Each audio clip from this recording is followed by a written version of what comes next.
Analyse du 26 janvier. Bon, décidément, on n'arrive pas à casser la structure qu'on a en ce moment. Bon, il y a plusieurs liquidités qu'on a laissées, là ici, là ici, là ici. Ouais, il y a des probabilités que le marché essaye de venir récupérer cette liquidité avant de reprendre un scénario haussier. Voilà. Bon, il faut absolument qu'on arrive à tenir au-dessus du range qu'on avait marqué précédemment, c'est-à-dire dimanche dernier. Il faut absolument qu'on arrive à tenir dans cette zone. Parce que si jamais on arrive, par exemple, si je viens là en daily, il y a 3 niveaux à surveiller en général cette semaine. Je retire tout ça. Le premier niveau, c'est le niveau qui se trouve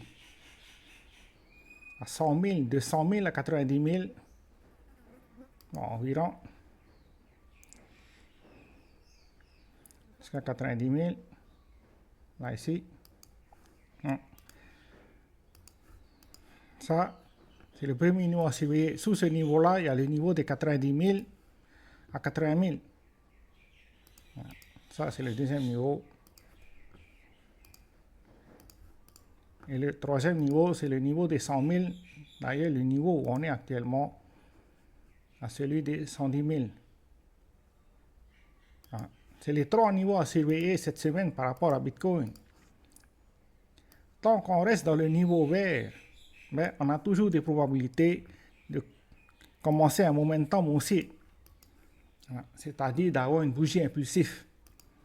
Maintenant, si on vient dans le carré, dans le rectangle plutôt jaune, il faut s'attendre à qu'on consolide pendant une période, probablement pendant 1 ou 2 semaines, avant de reprendre une direction.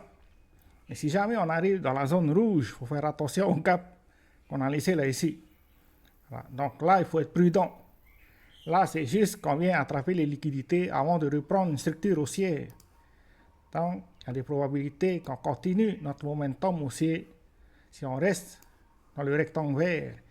Ici, c'est une forme de consolidation où on vient combler les gaps, attraper la liquidité avant de reprendre un scénario haussier. Ici, il faut vraiment rester prudent dans cette zone. Parce que sinon, il y a des probabilités qu'on vienne combler le gap avant de reprendre un scénario haussier. Bon, ça m'étonnerait qu'on arrive dans la zone rouge, mais bon, au mieux prévoir. Comme ça, au moins, on peut s'adapter à la situation rapidement. Parce que on a déjà visualisé tout ça. Voilà. Donc, c'est les chemins probables par rapport à Bitcoin cette semaine. Ensuite, cette semaine, d'ailleurs, il y a la réunion de la Fed. Voilà. C'est mercredi, vers 8h30. Jeudi, il y a le GDP. En français, le GDP, c'est, comment on appelle, le PIB. Voilà. Et puis, bien sûr, vendredi, il y a le PCE. Donc, tout ça, ça a un impact direct sur l'inflation. C'est tout ce qu'on a pour aujourd'hui. Ciao, ciao.